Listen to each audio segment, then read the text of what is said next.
At 25 minutes past 9 on the morning of July the 2nd, 1881, President James Garfield walked into the ladies' waiting room of a Washington railroad station on his way to catch a train for a summer vacation.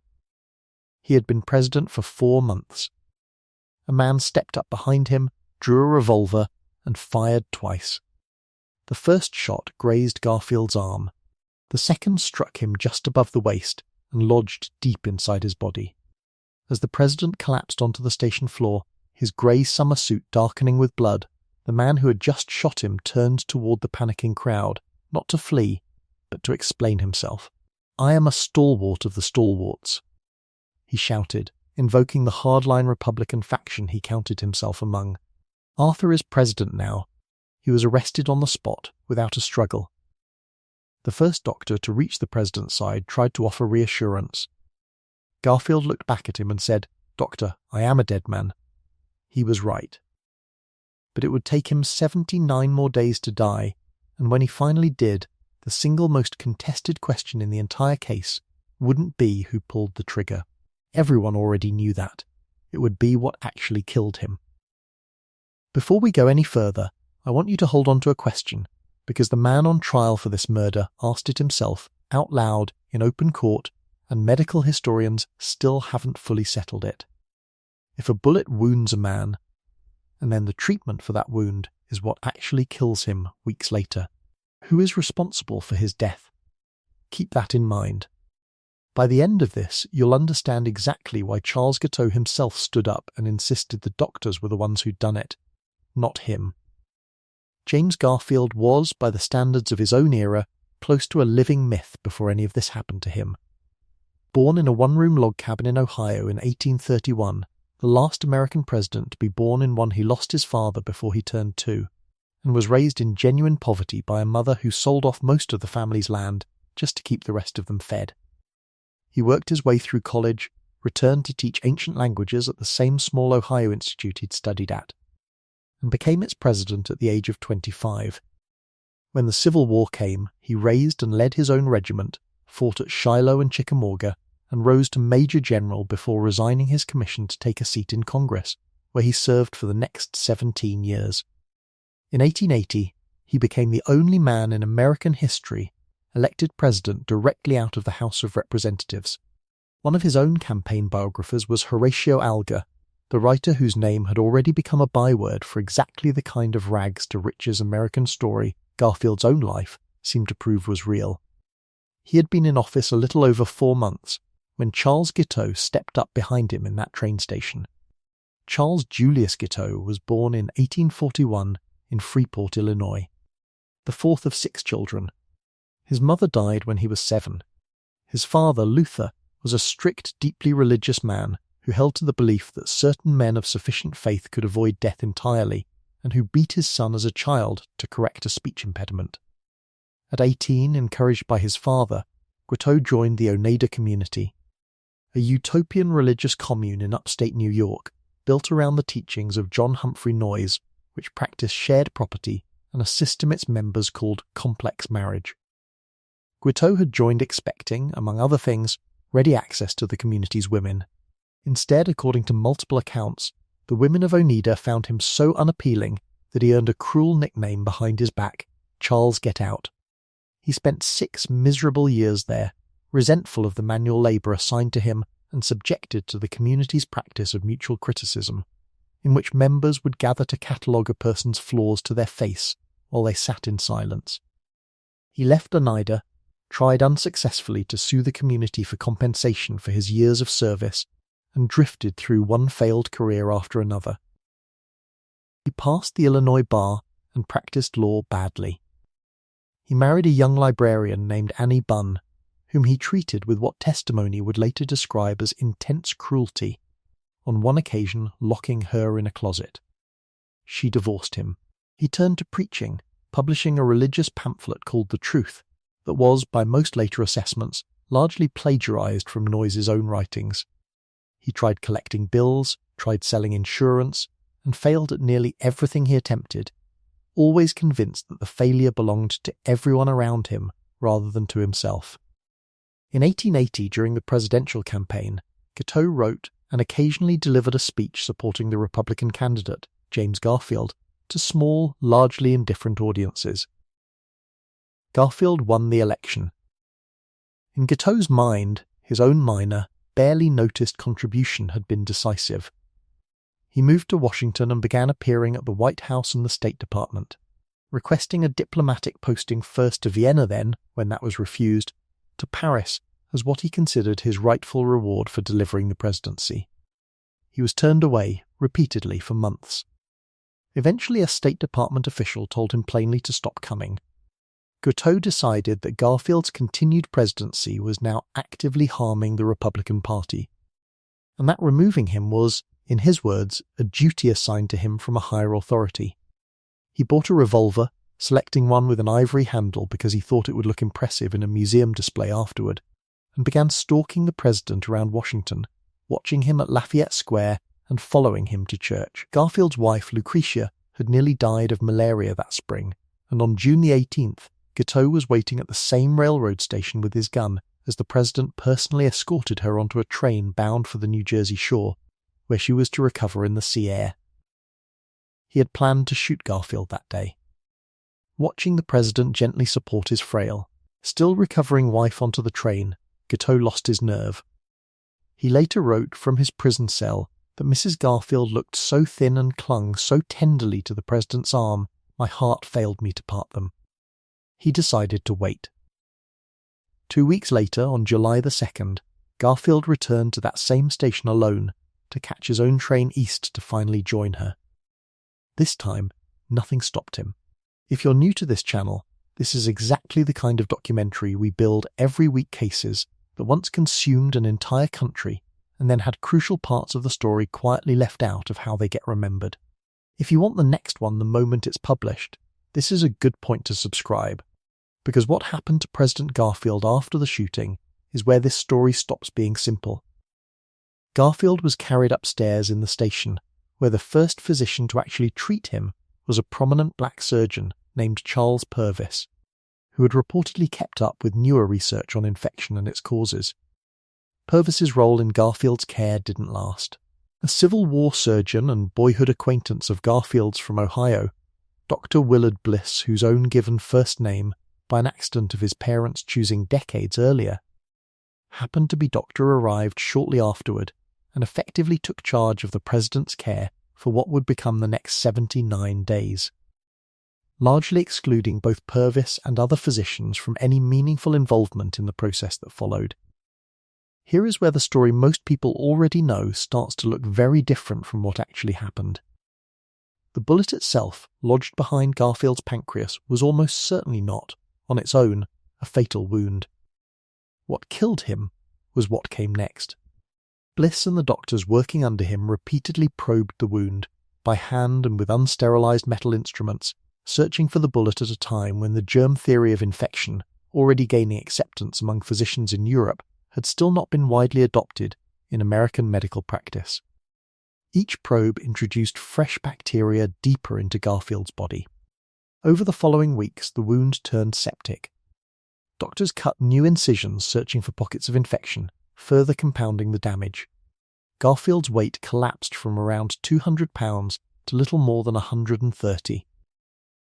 He developed blood poisoning, then pneumonia. For most of those 79 days, he remained conscious, largely lucid, and in significant pain, aware that his own medical treatment did not seem to be working. One of the stranger footnotes to this story belongs to a man with no medical background at all. Alexander Graham Bell, already famous as the inventor of the telephone, offered his help and built a device he called an induction balance, an early version of what would eventually become the metal detector, designed to locate the bullet electronically rather than through further invasive probing. Bell tested it repeatedly on Civil War veterans still carrying bullets in their own bodies, refining it until he was confident in its accuracy. When he finally examined Garfield directly, at Dr. Bliss's invitation, the device produced a faint, promising signal. It was wrong. Bliss, who had already formed his own theory about roughly where the bullet was lodged, permitted Bell to scan only the side of the president's body that matched his own guess. The metal coils woven into the frame of Garfield's own bed further scrambled the device's readings. Bell's invention, built in a genuine, urgent attempt to help, never had a real chance to succeed. Undone in large part by the same medical certainty that was already doing far more damage than the bullet itself. On September the 19th, 1881, 79 days after he was shot, James Garfield died. In his final weeks, doctors had grown desperate enough to try almost anything, including moving him. On September the 6th, hoping fresh sea air might succeed where medicine hadn't, they had Garfield transported from Washington to a seaside cottage in Elberon, New Jersey. Local volunteers built an entirely new stretch of railroad track overnight, so the train carrying him could stop directly outside the cottage door rather than force him through a painful carriage ride from the nearest station. Garfield's weight, once close to 210 pounds, had by then collapsed to little more than 130. When a friend at his bedside tried to reassure him that important work still awaited him, Garfield answered simply, "No. My work is done." He died at the cottage on the night of September the 19th. The official cause was recorded as the gunshot wound. Modern physicians who have reviewed the case almost universally agree the more accurate cause was overwhelming infection, introduced and repeatedly worsened by the very treatment meant to save him. The nation's mourning stretched across 3 separate services of private ceremony at Elberon, a public lying in state beneath the Capitol Rotunda in Washington that drew mourners for 3 days, and a final burial in his home state, in Cleveland, Ohio. Charles Guiteau had been in custody the entire time, awaiting the outcome, and when word reached him that the president had finally died, he offered no denial and very little remorse. What he offered instead was an argument that would become the defining legal and medical question of his entire trial. "I did not kill the president. The doctors did that. I merely shot him." Guiteau's own attorneys would go on to raise the same accusation formally in court, arguing that Bliss's treatment amounted to malpractice. The claim went nowhere. The trial was never going to turn into a referendum on the president's medical care, but Bliss himself didn't emerge from the episode entirely unscathed. He later submitted a bill to Congress for $25,000 for his services treating the president, an enormous sum for the era. Congress offered him roughly a quarter of that instead. Bliss refused it. Guiteau's trial opened in Washington that November, and it became almost immediately one of the strangest criminal proceedings in American history. Prosecutors declared him fully competent to stand trial. Guiteau, unhappy with the defense counsel assigned to him, promptly fired them and installed himself as co-counsel alongside his brother-in-law, George Scoville, one of the few relatives who hadn't entirely given up on him. When the presiding judge, Walter Cox, denied Guiteau the chance to deliver his own opening statement, Guiteau announced, "I intend to be heard in this case, and I will make a noise about it." He was, for the rest of the trial, a man of his word. He interrupted witnesses constantly, shouted objections of his own devising, dictated poetry to reporters during recesses, and sent a steady stream of letters to the sitting president, Chester Arthur, the man who had, after all, directly benefited from Garfield's death. Guiteau's defense rested on a claim of insanity, and the case his lawyers built for it drew heavily on his own family history. Witnesses described his father Luther's own extreme religious convictions, including his belief that sufficiently devout men could escape death altogether. A physician who had once been summoned to Guiteau's home after he threatened his first wife testified that he'd told Guiteau's family at the time that Charles was insane and belonged in an institution.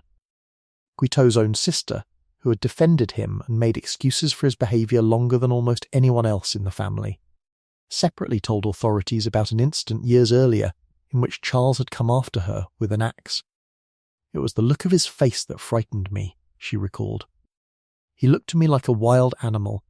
Guiteau himself took the stand on November the 28th, walking the jury through his life story in detail, spending much of his testimony describing his years at Oneida and the religious conviction that had, in his telling, guided him directly to the railroad station that July morning. He insisted, consistently and apparently sincerely, that removing Garfield had been an act commanded of him, not a crime he had chosen. It did not work. Public opinion, inflamed by months of newspaper coverage of his courtroom outbursts, ran overwhelmingly against him, and proving legal insanity under the standards of 1881 was a considerably higher bar than simply demonstrating that a man behaved strangely. The law at the time asked essentially one question: did the defendant know, at the moment of the act, that what he was doing was wrong? Guiteau's own composure immediately after the shooting calm enough to address the crowd, coherent enough to explain his political reasoning on the spot, worked directly against him on exactly that point. Modern forensic psychiatrists who have since reviewed the trial record have generally reached a very different conclusion than the jury did in 1882, identifying symptoms consistent with paranoid schizophrenia running through Guiteau's entire adult life, the grandiose certainty that his own minor speech had elected a president, the conviction that God spoke directly to him, the decades of failed careers he blamed on everyone but himself. A trial held today would almost certainly look at the same man very differently. In January of 1882, the jury found Charles Guiteau guilty of murder. He was sentenced to hang. He spent his final months in confinement writing his own autobiography and composing poetry, apparently untroubled by what awaited him. On June 30th, 1882, Guiteau was led to the gallows at the Washington jail. Before the sentence was carried out, he was permitted to recite a poem he had composed for the occasion, titled "I Am Going to the Lordy." He read it aloud, in what witnesses described as an almost cheerful voice, closing with the words, glory hallelujah," before the trapdoor opened beneath him. What Charles Guiteau left behind turned out to matter far more than the man himself. His entire motive, however delusional its foundation, had been built on a real and widely recognized flaw in how the American government operated, the assumption, held by countless disappointed office seekers across the country, that federal positions were owed to political supporters rather than earned through merit. Guiteau wasn't a uniquely deranged outlier in that belief so much as an extreme, violent expression of a system everyone already understood to be broken. The man who inherited the presidency because of that violence, Chester Arthur, was himself a product of exactly that same patronage machine, a longtime ally of the New York political boss Roscoe Conkling, who had built his own early career on the same system of political rewards Guiteau had spent months demanding access to. And yet it was Arthur who, in January of 1883, less than a year after Guiteau's execution, signed the Pendleton Civil Service Reform Act into law, establishing for the first time a merit-based system for federal employment, and sharply limiting the kind of patronage appointments that had put a man like Guiteau within arm's reach of the White House gates in the first place. A law student today studying the origins of the modern American civil service is, whether their professor mentions it or not, studying the direct legislative aftershock of a man nobody in Washington actually trusted enough to give a job to. So here's the question I opened with, and I don't think it has a clean answer even now. A bullet entered James Garfield's body on July 2nd, 1881, and for 79 days afterward, a team of well-intentioned, well-credentialed physicians treated that wound in ways that modern medicine would consider close to malpractice, introducing the infection that ultimately killed him. Charles Guiteau stood in a courtroom and insisted the doctors, not the bullet, were the ones who'd actually done it. He was, obviously, still guilty of firing the shots that started everything. But was he entirely wrong about the rest? If the treatment genuinely killed the president more than the wound did, does that change what Guiteau was actually responsible for? Or does pulling the trigger simply make everything that happened afterward his fault too? Tell me what you think in the comments, and if you want next week's Forgotten History the moment it's published, you already know what to do.